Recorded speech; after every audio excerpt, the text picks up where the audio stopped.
Walang sikaretong hindi nabubunyag ika nga ng mga netizens. So ano nga ba ang ibig sabihin ng mga netizens? So bago natin ipagpatuloy natin pag-support today's video, kung bago ka pa lang sa aking channel, please subscribe, like, and pakit na rin po natin guys ang notification bell upang ma-update po tayo tuwing ako po nag-upload pa tungkol sa mga viral and trending couple.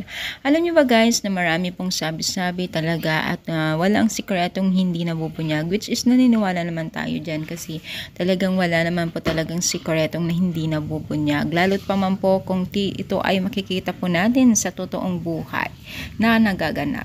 So ito nga po ay may chance nga daw na parang tila nga daw nagkakaintindihan na ang dalawang mag-love team na si Merit at itong si James. At sabi ka nga kung sila po ay nagkakaintindihan na at magtingin na para sa isa't isa, wala daw sikreto hindi nabubunyag. Syempre naman.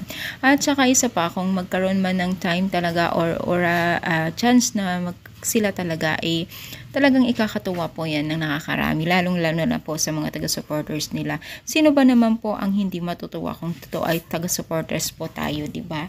So, walang talagang sikretong di nabubunyag. Kaya naman po ipag-ihigian lang po natin ang maigi kung ano po ang mga bagay-bagay po na nakikita natin at i-support po natin sila, di ba? So, tayo pa isa sa mga taga-supporters ng Team Kalingap at hindi po yan magkakaila even sa Team Jamdit, di ba? So, tuloy-tuloy lang po ang ating pagsuporta dahil nga po andyan po tayo para sa totoong buhay at totoong support po natin sa kalina. So, ano ang masasabi ninyo? I-comment down, palike po ang ating video.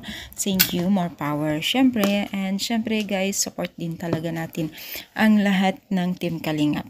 So, yun guys, thank you.